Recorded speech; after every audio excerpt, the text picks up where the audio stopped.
Zach, we are back diving into some discussion about moves contending teams should be making in 2023. But Zach, why don't you dive on into your first point? Moves contending teams should be making and focusing on in 2023 to win their dynasty league. Yeah, so my first point is one that it's a little tricky. But I think, again, we talk about the differences in separating yourself from everybody else. And this is one of those things that's going to make you better than everybody else. It's be strategic, Bob, with your waiver wire, especially in deeper leagues. Now, that seems so simple on the surface, right? But it's not, because it takes a lot of work and it takes foresight. And if you're in 20 leagues or 25 leagues like I am, it takes work, man. But I love fantasy. I love Dynasty, and I'm here for it. What you got to do here is really examine your opponents the next few weeks. And this doesn't apply so much in weeks 1 through 3, but when you start to get buys, you start to get into the crunch time of your season, the trade deadline, weeks 13 and 14 this year. Week 13 is terrible for buys. So you should know that already. You should know that week 13 is one of the worst weeks for buys because that is on the precipice of the fantasy playoffs.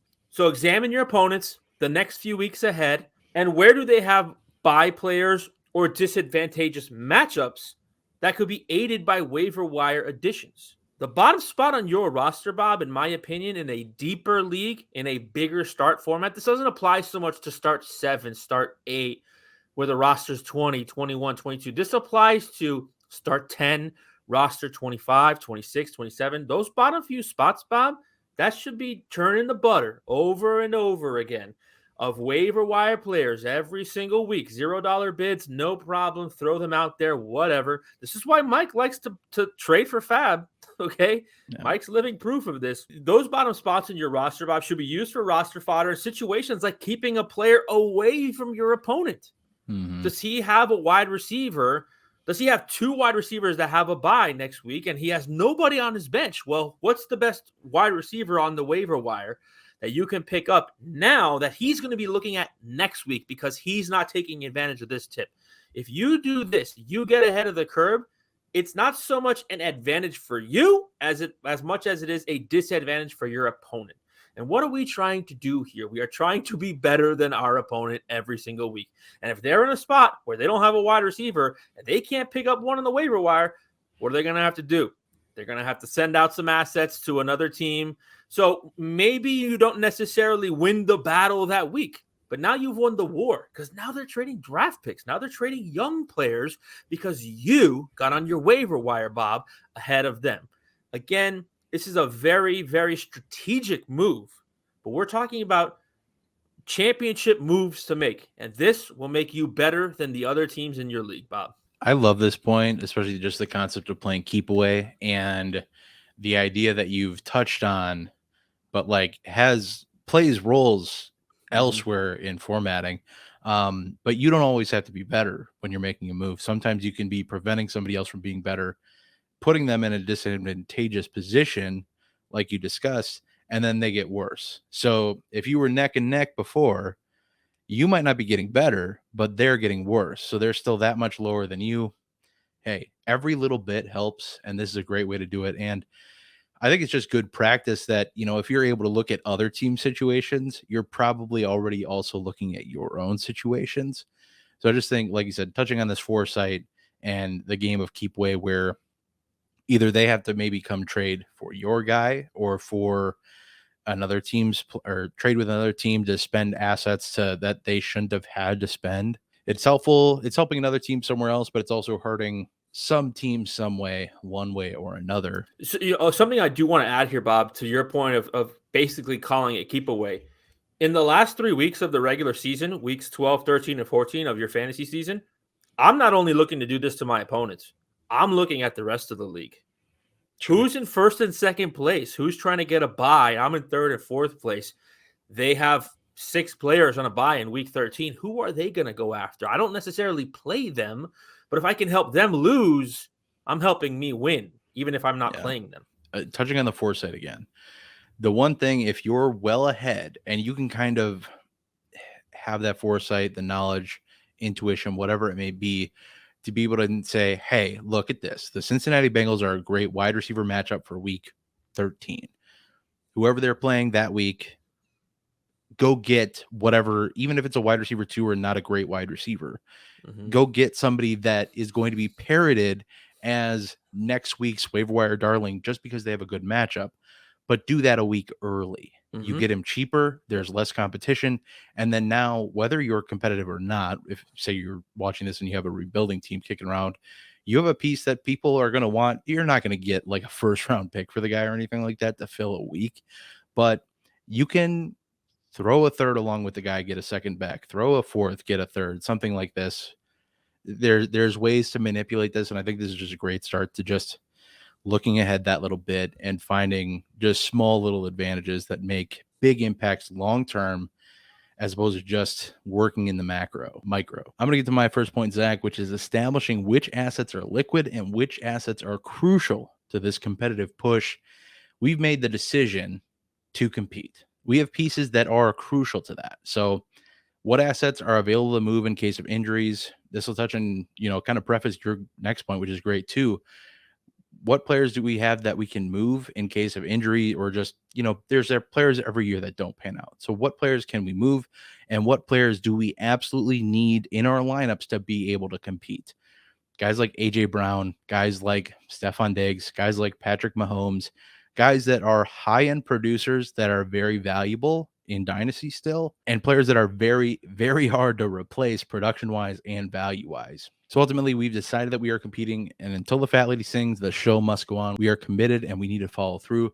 Can we move some younger prospects? Do we have some younger players that are kicking around that we can move for slightly older players that can actually help us compete now still, that still have value, but just aren't, these rookies? You shouldn't be relying on rookies in your competitive starting lineup in year one as a rookie, obviously. If we don't have that, maybe we punted all our draft capital already this year. We didn't get a lot of rookies, or there's just not a lot of hype around them. We were drafting a lot of third, fourth round guys, whatever the case is. Do we have future draft capital we can utilize to fill lineup gaps as needed? Or is it worth trying to make some tear down trades, moving from, an AJ Brown to an Amon-Ra St. Brown kind of a thing, where you move down a bit and then you can use whatever plus asset you're getting in return to fill in for a running back that might only be for a few weeks as a starter, but might be depth throughout the rest of the season to fill in elsewhere? Or is that piece such a crucial piece to this, build and long-term factoring of this dynasty that, say it's a shallow start, whatever the case is, but is it too crucial to be willing to move that asset? If we have Justin Jefferson, yeah, we can probably get a haul for him, whatever league format, but does it make sense if we're a competitive team? That's kind of what I'm getting at here. It's so important to know what pieces we can move and also what pieces we can't move or can't lose, because this team, whatever happens, your team's going to get worn down with injuries. There's going to be tough beats where you just lose weeks, you have a bad week, whatever the case is. If we lose pieces that are crucial to competing in 2023 and we lose enough of them for a long enough window of time, we need to know when to call it quits and re-engineer for next season. So it's important to know which assets we can move to, fill holes as they, pop open in the boat. And when is it time to turn around, back to port, call it a day, re-engineer for next year? Feel free to add on to that, Zach, or dive right on into your next point, because like I said, your point ties right on into this, and I love this point so much, but feel free to dive on into mine at all or yours. Yeah, I just love the metaphor there of that situation and bringing, your team one direction or the other. And this is where like having it gets hard sometimes. And one of the things that I always remember that you've said, Bob, is like be willing to change your mind on things. Like run with the news. I'm not saying it properly, but you said this one time. It's a great point, because I'm somebody that's very thick-headed, and it's hard for me to change my mind sometimes. But sometimes you have to be willing to just say, yeah, man, this is happening, dude. No. Like, a great example of that last year was J.K. Dobbins. I was like, nah, no way. He's fine. He's good. And even though we saw glimpses here and there, Sure, he wasn't good, and he wasn't healthy. And, these are things that teach you lessons. So I love that point. My next point here is you have to identify areas on your team that are top heavy and make sure you have a backup plan in case things go awry. Like you said, this ties right into your point, because you were saying, if you incur some injuries, is it time to make a move, or is it time to Saddle up and gear up for 2024. Bob, nobody's fantasy season ever went according to plan. 0 times that's happened, okay? Everything is rosy the first few weeks until we get some bye weeks. Then we get the bye-pocalypse. Then we get the fantasy, the trade deadline. Then we get the playoffs are coming. Then we got week 13. I'm telling you, nobody's talking about week 13, Bob. People are going to start talking about week 13, okay? I remember I told you back in May, watch out for week 13 in 2023. Then injuries start to happen. Sometimes they happen during the game. Can't do anything about that. Sometimes they happen during the week. So on and so forth. Sometimes both at the same time. That's the worst, right? I'm a big believer in rostering handcuffs. You know this, Bob. Specifically in deeper leagues. This doesn't apply, though, to like unclear running back rooms. Like if I have Saquon Barkley, I'm not really rostering Eric Gray. It could be Gary Brightwell. It could be Matt Breida. Yeah. I don't know. They could pick up James Robinson again. I don't know. Josh Jacobs. What are they doing? I have no idea. It's Amir Abdullah, Brandon Bolden, Zamir White. But if I'm rostering a guy like CMC, can I grab an Elijah Mitchell on the cheap? Elijah Mitchell serves nobody else's purpose but the CMC owner. And that's my sell there. I'm like, yeah, this guy is going to do nothing for you, pal. If I'm rostering Miles Sanders, can I grab Chuba Hubbard for free? Injuries will happen. Be prepared for it. Otherwise, if you're not prepared for it and they start to pile up on you, you're going to have to overpay if you want to stay relevant at this point. So another thing here, Bob, if you're in a league, hypothetically, where you can start 3 wide receivers and 2 flex, you can start 5 wide receivers every week. Do you have enough depth to cover injury and bye weeks? And this is where our 2 points that we already previously discussed start to build into this one. Are you looking ahead? Not only at your opponents, but look ahead at your own roster and your own bye situation. And do you have the ability to fill in 5 wide receiver spots? And hopefully you're not starting Jake Bobo. You know what I'm saying? So this is a situation where look at your roster. Are you top heavy? Can you address those top heavy positions?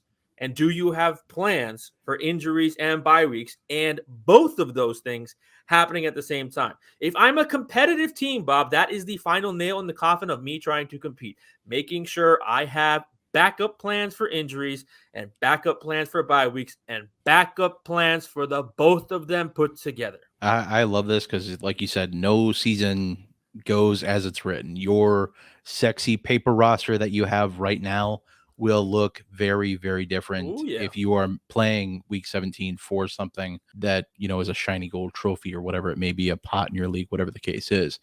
But I think it's so underrated when you are a competitive team.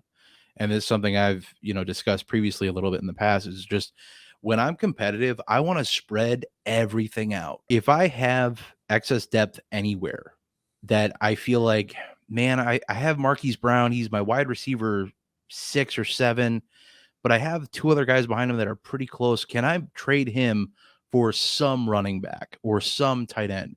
Can I utilize this, that is a valuable piece? Can I move it somewhere else to fill a need, like you said, before you even need it? Because you will have to pay a premium if the other player is, smart and has foresight to look at your roster and say, hey, bud, I know you're buying this player because you need to fill gaps. Otherwise, you're starting Jake Bobo or whoever the heck it may be that week. But absolutely, I want to spread it out. There's no need. There is a need to have depth, obviously. But if a player is valuable and just isn't getting into your lineup for whatever reason, find a way to, and then you have a sore spot somewhere else, use the player you're not using to get a player to fill in elsewhere and improve a position. Whether it's by a tier up trade, whether it's by a straight up across position trade, whatever it is, do something to fill that gap more effectively than just, I love having depth, but when it's not serving you consistently, that's just where I kind of want to, get off base and move it a little bit and spread things out. Like I said, one of my favorite things to do as a competitive team, and, really all the time, but especially as a competitive team, because I don't want to pay a lot for, production. At the end of the day, I want to target production below what market value would suggest to fill lineup gaps or increase startable depth.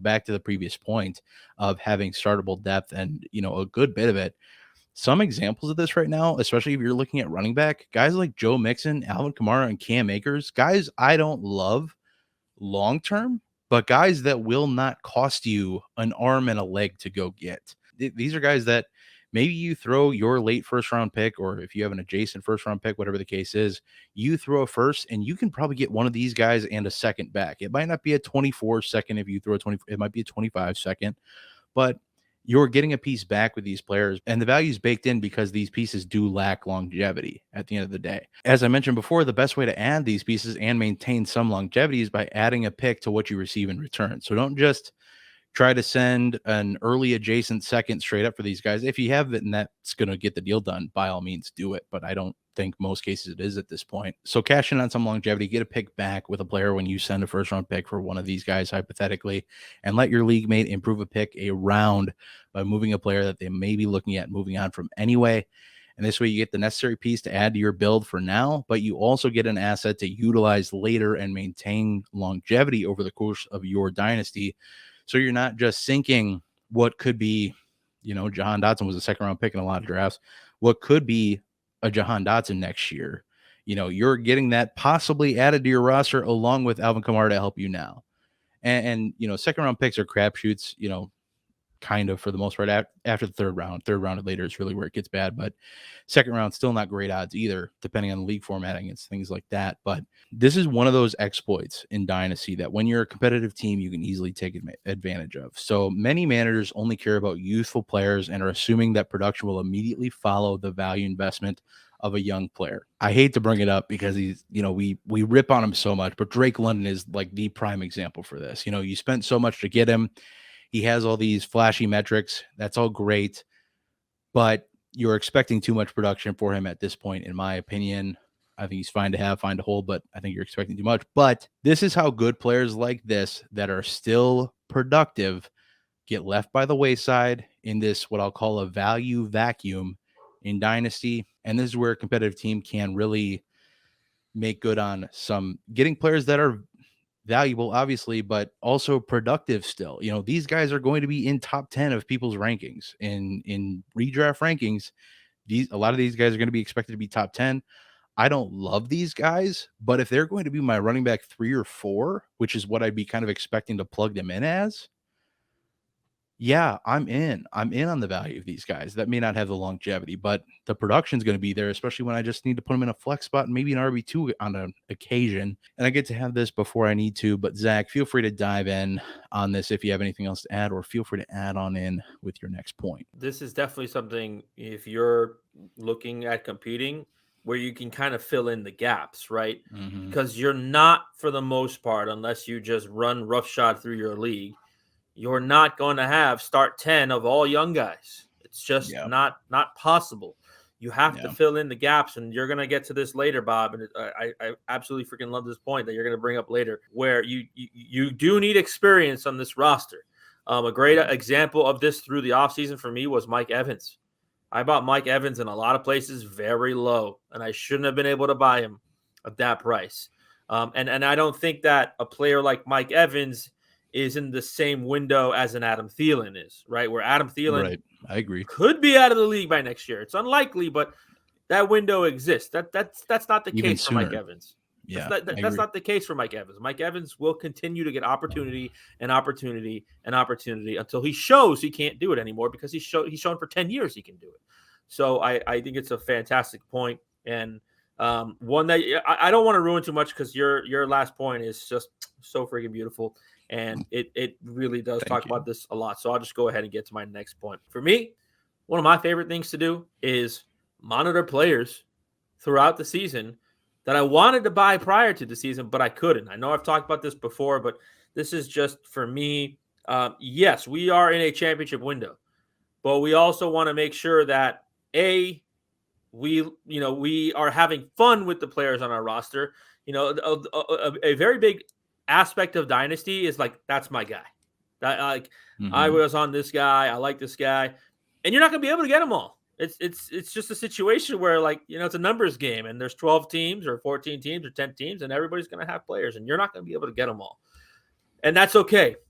That's something we're going to have to hammer home next rookie draft. You're not going to get them all. You're going to get some. Sure. You know, maybe you can get some later. I've got a lot of Breece Hall this offseason, and I'm so happy to do it, you know. But a year ago, I couldn't get Breece Hall. I wasn't at the 101 in any draft for the most part. So monitor players, Bob, that you wanted to buy before the season, but couldn't, and see if you can. How does this happen? Look around your league, have some discussions, have other owners in the league run up against rookie fatigue due to the lack of production from that player that they needed. Or do they need to move this player, Bob, to fill another need on that roster? The best example of this 2 years ago was Amon-Ra St. Brown. Again, first 10 weeks of the season, very minimal production, not a whole lot of usage. And you were able to buy Amon-Ra for fairly cheap. Last year, I think another great example, not as solidified as Amon-Ra, but still a great example. This is Rachaad White, who started to get more run in that offense as the year went on. Who are rookies that can be that type of player this year? I'm not saying the production of Amon-Ra St. Brown. I'm saying they get ramped up into the offense as we get into weeks 10, 11, 12, 13. And, of course, your fantasy play. I mean, if you had Amon-Ra St. Brown 2 years ago in the playoffs, woo! Save for Rachaad White. Rachaad White put up some very decent numbers last year just because of his volume in that offense. Players I'm monitoring this year. We've been talking about all season Kendre Miller. I'm monitoring the Kendre Miller situation. I think that obviously people, if he's healthy the first 3 weeks and you get to see him, people are going to want to buy him. That may fade away as Alvin Kamara comes back. But are we expecting two 28-year-old running backs in Alvin Kamara and Jamal Williams to stay healthy the whole year? I don't know. Cedric Tillman. I'm not the biggest Cedric Tillman fan, but obviously he looks like the DPJ replacement in a year, right? But if anybody goes down in that wide receiver room, he's the next man up. Like, is it him or is it David Bell? Cedric Tillman. And last but not least, Roschon Johnson. Khalil Herbert looks to be the number one in that backfield right now. A lot of that can change throughout the course of the season, but Khalil Herbert's never been a model of consistent health either. He has not shown that he can handle a big workload. And while Donta Foreman did look nice in relief last year, I think the Bears would want to look to the future and give Roschon Johnson an opportunity. And then my favorite, Jonathan Mingo, who you might not be able to buy him at that point in the season. I don't know. Nobody knows what the hell the Carolina Panthers situation is going to look like, right? But it would make sense that Bryce Young has a connection with his fellow rookie wide receiver, Jonathan Mingo. So those are players I'm looking to buy because we've talked about this video. We're trying to fill in holes. But at the same point, if these players are getting more volume in the second half of the season, rookies typically, not the first bunch of guys, right? Not your Breece Hall, Kenneth Walker, Drake London, Garrett Wilson, Chris Olave. Those guys are going to show up from the beginning. But which guys are not going to be a focal point in their offenses in the first half that will be in the second half that you can use to fill in the blanks? So you talked about filling in the blanks with veterans. What about rookies that you can buy on the cheap because, owner fatigue or just that owner needing to make a move here, Bob? I think this is a great way to, again, touch back to my previous point with, moving, kind of the flip side of that is, say you kind of have a great bit of depth that you're not doing anything with. Say you have 6 wide receivers kicking around that are all pretty solid, and your 6th one is just kind of gathering dust on your bench, and you have some guys that you could maybe lift up a little bit. See if you can throw that Marquise Brown for one of these guys plus to a team that was foolishly, albeit relying on one of these guys for production. But to further piggyback on this point, I think just keeping an eye on situations to buy low when things just aren't going right for a player. I touched on this in a video we did last week, touching back to an experience I had buying Aaron Jones a couple years back. Started off the season with 3 just terrible games. I think he played, 3 of the top 5 to 10 run defenses, just bad weather, whatever the case was. It just wasn't good. Wasn't good for Aaron Jones. Everybody was like, oh man, Aaron Jones. But I was able to look ahead at strength of schedule and just see like, hey, after this week, things look good for Aaron Jones. I saw him pop up on the block in one league, went to the manager. Hey, here's this piece of trash, that probably wasn't actually that bad. Probably wasn't a piece of trash. It was probably something reasonably fair value, I assume, knowing my myself, made that connection, got that player, and rode Aaron Jones to a top 10 finish that season. And it's things like that where, maybe you didn't want to necessarily buy that player before the season, but just in general, keeping an eye out for when you can. I think just a great rule of thumb is keeping an eye out for when you can buy, not only buy low, but also sell high. If you don't believe in a player's production, or you can kind of see applying some redraft principles here, at the end of the day, taking advantage of a, let's say, easy schedule where a player inflates in value over time, because that's what the market does, regardless of how we feel. But if you see, oh man, he's got 3 of the bottom 5 matchups against wide receivers. So he's going to have 3 weeks where he's playing against nothing, basically. And you don't really believe in that player producing at that level that long of term. And you can kind of see ahead of time that, wow, the rest of the season after this sucks for him. This is a move now you can move him for somebody to possibly buy low on, or just even at fair market value. Buy lower on that player by selling high on the player you had originally, and then capitalize on further value that helps you again later as a competitive team. And this is how you just keep turning the wheel and keep getting youth on your team, because that's what shortens the life of these very long-term competitive teams, is having incoming depth, because you can only spend your first round picks for so long. And teams are only willing to buy first round picks 3 years away from now for so long, because people realize, man, I sold Tony Pollard for a 26 first round pick, or whoever it is, just throwing a name out there I happen to think of. After a while, teams just won't be willing to make trades that are worth it, at least for you to move your 26 first, or your 3 years out first.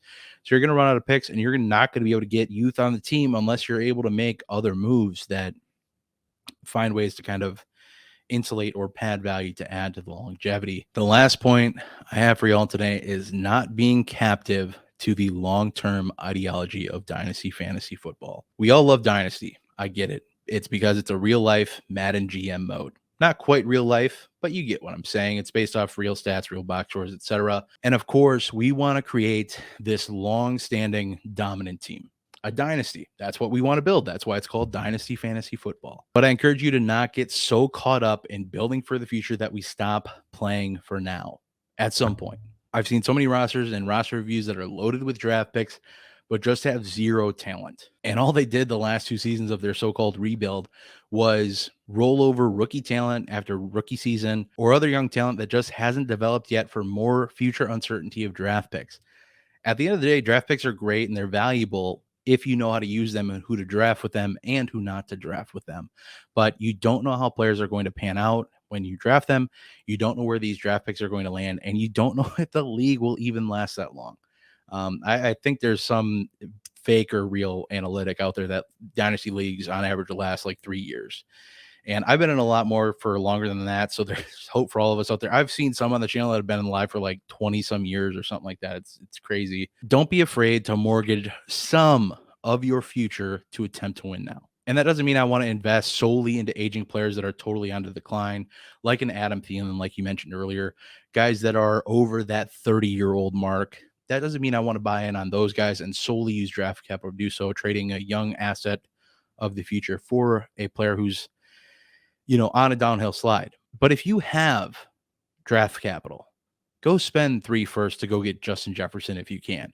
Go spend a couple to get CMC or Saquon Barkley on your roster, or send a first and a second to add Kelsey. It might seem like a lot, and it might seem like you're giving up a lot, but if you're adding to the war chest and, building this monster of a team, do it. Go win the league. Don't be so afraid to win the league. And lastly, before I kick it to you, Zach, I want to say that I don't want to completely dilute my draft capital pool, because I've made that mistake in leagues, and it's hard to play in rookie drafts like I want to, because I want to work up the draft board a little bit. But if I don't have draft capital to play with to begin with, I'm moving or trying to move players off my roster that people just might not be interested in. People might not want Sky Moore for a 2nd round pick, or whatever the case may be. So I urge you don't, dilute it completely. But the fact of the matter is, when I'm talking about trading 1st round picks, especially, I can confidently say that trading away pick 112 is better than keeping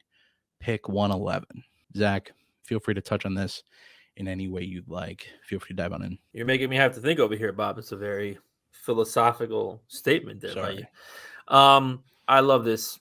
I told you before we got on to record today, if there was a fantasy god and he struck down 10 commandments on 2 slabs, this would be on there.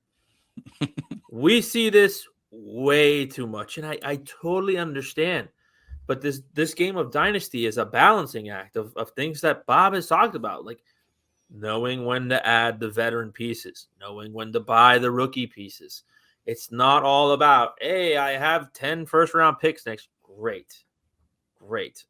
But did you just donate your money to the league? Because what are you doing? Like, we are here to win. We're here to win money, all right? And we're not going to do that by building a super team of rookies. Maybe 6 years down the line that'll happen. The way we do that now is by incorporating all these things we talked about. This is a dynasty philosophy. It's we want to make sure that we are trying to compete, trying to win. How do we do that? It's not just the game of rookies. Can we buy veterans at a cheaper price? We talked about that earlier. Can we pick up pieces off the waiver wire to play keep away? Look, man, we're all just trying to win, and we're trying to win a lot of money, So we got to give into this aspect of winning at some point. And you're right, Bob. We've seen these roster reviews where we're like, it's great, but what did you give away to get all this stuff? I love this point. I think it's fantastic. I think it's phenomenal. And I think a lot of people need to buy into this. This is where the Dynasty community is struggling. Do not only build around rookies, Bob. I think to lastly touch on a point where I talked about it earlier, applying redraft to Dynasty and how to apply whatever, you get it. How to apply redraft mentalities to, with Dynasty, the whole thing is, the long term. And I think too many people just get caught up in youth and draft picks. That's all that's valuable. That's all that works. But every season, if you were to put together the rookie MVPs every year, that team would never win a championship. I can almost promise you that team would never win a championship. If you put together the best sophomores and rookies, maybe there's a couple in there, because I know there's some very good players in their second season, especially, when you get running backs in the mix and some quarterbacks. I get that. So, but just fact of the matter is, as a Dynasty community, like you said, I do think that it's far too often that, yes, it's awesome having draft capital. But the fact of the matter is, you can't rely on just draft capital. You have to get players, and you have to allow players time to develop. And, if you're, like you said, if you're solely relying on first round draft picks over the next 2-3 years to build a team, maybe in 4, 5, 6 years, best case, you're building a good roster, a winning roster. And how much have you donated by that point? Just something to think of. I think too often, and this might be like the first precursor to actually starting to compete, but it's also a catalyst to buying into your competitive run and not being afraid to, I might end up trading away the 109 instead of ending up as the 112, but I'd much rather take that chance, move that pick if I'm a playoff team.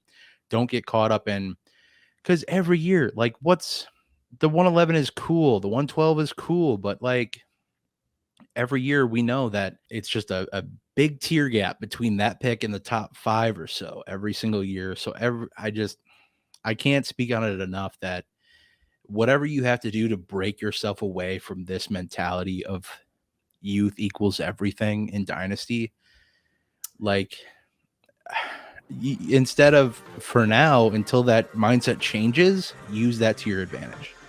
And it's unfortunate that, like, that's what you have to do or what you can do. But if people aren't going to learn, I'm sorry, there's only so much I can do for you, and that's something to, just play on and note. But with that said, appreciate you all so much for watching through the video this far. If you enjoyed, I do hope you subscribe so you don't miss any videos throughout the rest of the season. Please leave a like, comment down below your thoughts, what you're doing in 2023 to win a championship, what you're doing as a contending team, any questions you have about contending, etc. But with that said, we are going to get out of here. We will see you in the next one. But until then, I hope that y'all have a good one.